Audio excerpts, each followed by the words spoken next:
Welcome to week 6 of R313, Professional Practice 1.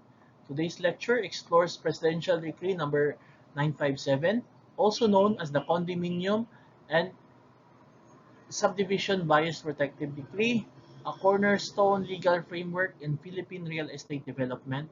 Enacted in 1976 by President Ferdinand Marcos, PD 957 was introduced in response to widespread complaints from home buyers about unscrupulous practices in subdivision and condominium developments. This decree institutionalizes protection for buyers, emphasizing accountability among developers and ensuring safe and livable housing. As future architects, it is crucial to understand these laws' regulatory requirements and ethical implications. PD 957 affects your design parameters, collaboration with developers, and responsibility to end users. The lecture will highlight the legal foundations, required permits, development standards, and the roles of regulatory bodies such as the HLURB, which is now DSUD. We'll also compare it with BP 220, which governs socialized housing. By the end of this session, you should be able to explain the intent and provisions of PD 957. Identify minimum design and development standards for subdivision and condominium projects. Understand the rights of buyers and obligations of developers. Compare PD 957 with BP 220 in terms of target beneficiaries and technical requirements. These objectives support your preparation for both architectural board exams and ethical practice. As designers of real estate developments, your role involves not only technical execution but legal compliance and buyer advocacy. PD 957 is central to shaping equitable and transparent property transactions. Understanding this decree helps ensure that your projects are not only structurally sound but also legally just and socially responsive.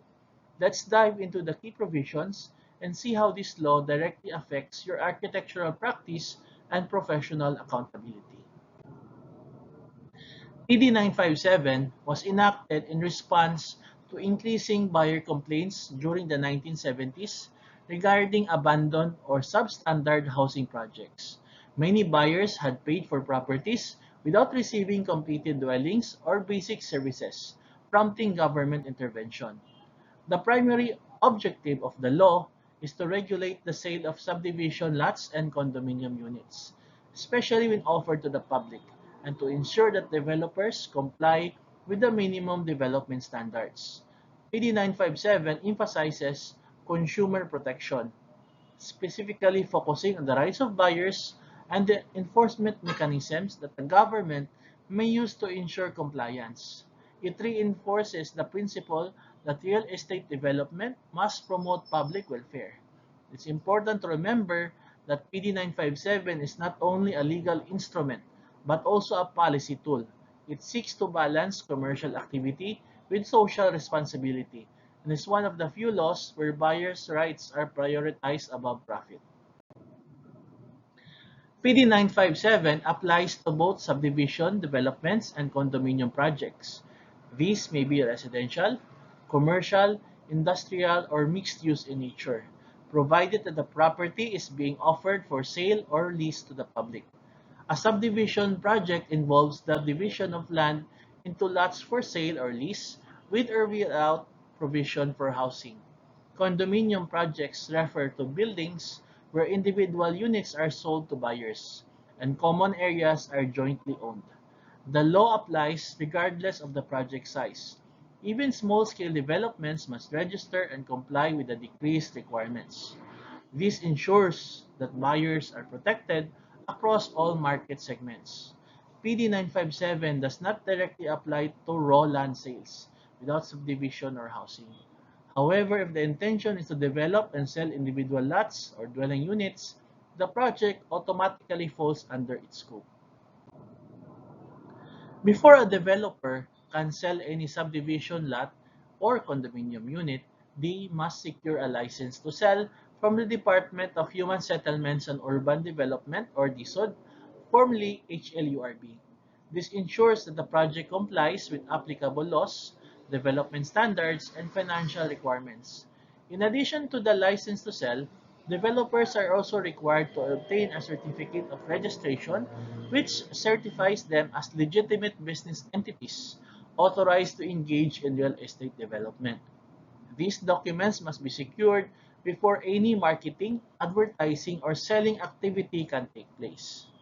The application process includes the submission of site development plans, subdivision or building plans, project feasibility studies, and proof of ownership or right to develop the land. Architects play a key role in producing these technical documents that form part of the legal submission.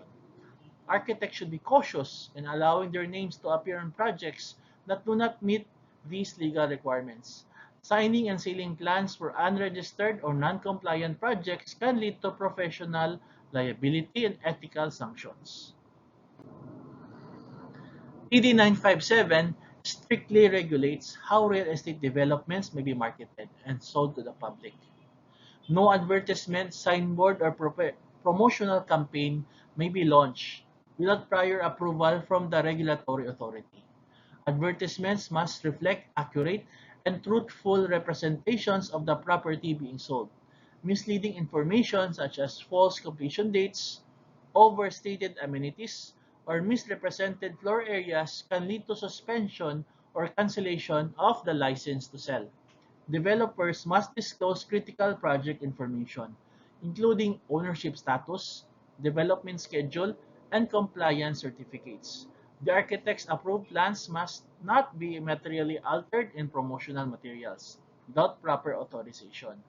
As a professional, you may be asked to endorse or explain plans to prospective buyers. Your role is to uphold truthfulness in representation, ensuring that architectural information used in advertising complies with the approved design and development plans. PD 957 mandates minimum standards for subdivision development to promote safety, habitability, and orderly urban growth. These include provisions for road widths, drainage systems, sidewalks, water supply, electricity, and open spaces. For example, main subdivision roads must have a minimum width of 10 meters, while secondary and interior roads must follow specific dimensions based on their function and access requirements. All roads must be properly paved and well drained. Open space equivalent to at least 30% of the gross floor area must be allocated for parks, playgrounds, and community facilities. These spaces are intended to serve the well-being of residents and provide environmental relief in densely built environments. As an architect, you will design not only the individual units, but also the subdivision's physical framework. This requires careful integration of roads, public spaces, and infrastructure to comply with regulations while enhancing community livability. Condominium projects are subject to their own set of technical and legal standards. These include structural safety, minimum unit sizes, occupancy limits, ventilation, and access to common facilities such as elevators, stairs, and fire exits. Each unit must be designed to be self-contained with provisions for toilet, kitchen, and sleeping space. The minimum floor area is typically 18 square meters for socialized condominiums, but these may vary depending on classification. Shared spaces such as hallways, lobbies, utility shops, and recreational amenities must be clear, clearly defined and structurally integrated. These areas are jointly owned by the unit owners and maintained by a condominium corporation formed after the project completion. Architects must coordinate with structural and mechanical engineers to ensure all systems are efficiently integrated.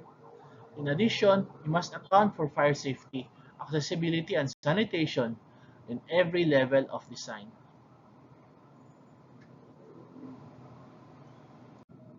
PD 957 emphasizes the provision of usable open space and community facilities to promote livability and sustainability in housing projects. At least 30% of the total project area in subdivisions must be allocated for non-saleable uses. These spaces include roads, parks, playgrounds, multi-purpose halls, and buffer zones. In condominiums, amenities such as common roof decks, gardens, and lounges serve a similar function. The law ensures that developers do not maximize profit at the expense of community well-being. By requiring a fixed ratio of open space, the law provides room for social interaction, recreation, and environmental protection. As designers, architects have an important role in ensuring that open spaces are not just code compliant but also functional and inclusive.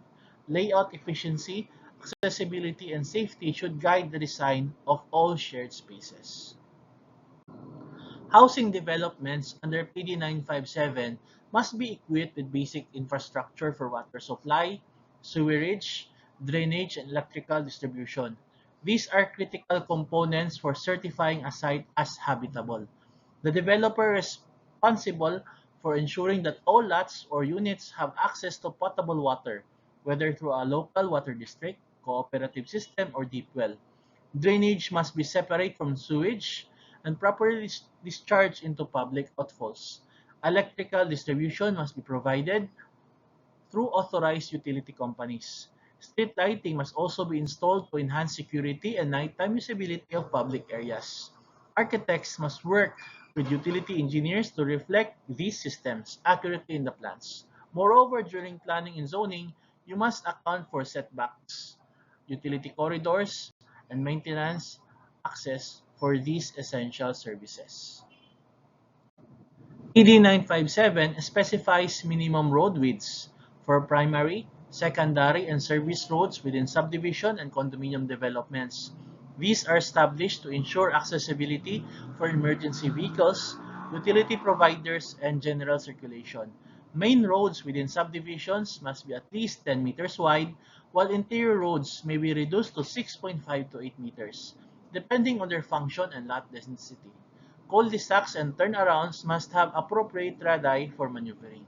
For condominiums, adequate vehicular access and parking provisions must be integrated into the building footprint or podium levels. Parking spaces are typically required at a ratio depending on unit count and use classification, subject to zoning regulations.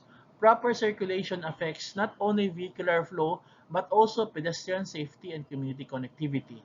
As future architects, you will need to plan layouts that optimize space without sacrificing navigability, hierarchy of movement, or service access. One of PD 957's defining features is its emphasis on buyer protection. The law grants specific rights to lot or unit buyers, including the right to inspect projects, receive titles, and demand refunds or cancellation in cases of developer default. A key provision in Section 23, which allows a buyer to withdraw from the contract and claim a refund, including interest if the developer fails to develop the project as promised. This protects the buyer from delayed, misrepresented, or abandoned projects.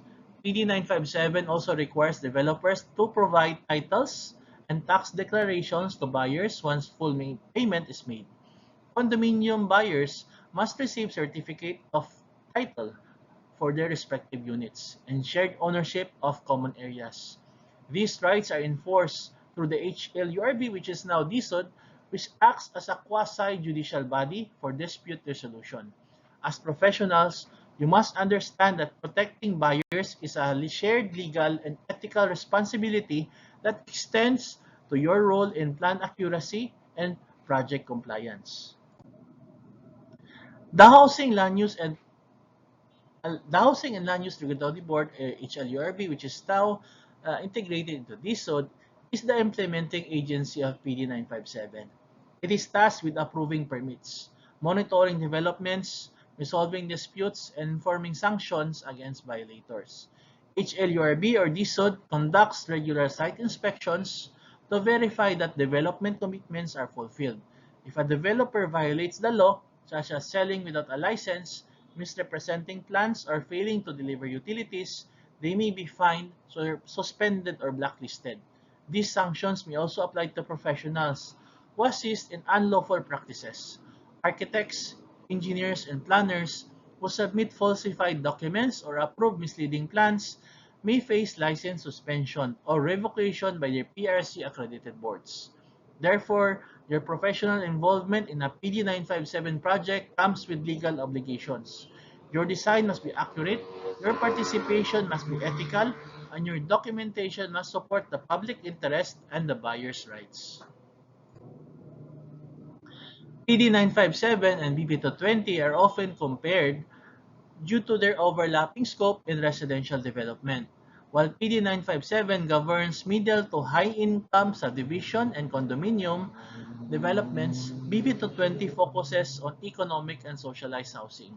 In terms of technical standards, PD 957 imposes higher development thresholds, larger road widths, more open spaces, and greater unit sizes, whereas BP 220 offers more relaxed parameters to lower project cost for marginalized sectors. From a buyer protection standpoint, PD 957 offers more stringent legal safeguards, such as mandatory permits before sale, stricter advertising controls, and specific refund mechanisms. BP 220, while regulated, prioritizes affordability and mass accessibility. As an architect, you must understand these distinctions to apply the correct standards to your design. Misapplying PD 957 in a socialist housing project or vice versa can lead to project delays, legal violations, or ethical concerns. PD 957 is a powerful legal framework that safeguards the interests of buyers and promotes integrity in real estate development. It upholds architectural accountability, technical compliance, and ethical representation in the built environment. As a future practitioner, your knowledge of PD 957 will help you guide clients, protect end users, and ensure that projects contribute positively to urban development. Whether designing site layouts or interpreting contracts, your decisions must reflect both technical skill and legal literacy. The law reminds us that architecture is not only about design, but also about social responsibility. Every site plan, lot cut, and unit layout has a legal and human dimension that must be respected and implemented. So your assignment class is to choose a sample subdivision or condominium project, then identify at least 5 areas where PD 957 compliance is evident or lacking. For example, the road widths, permit displays, and common areas. Submit a one-page critique with diagrams or site screenshots. So you may look at our Padlet link for more details on that assignment. See you next meeting.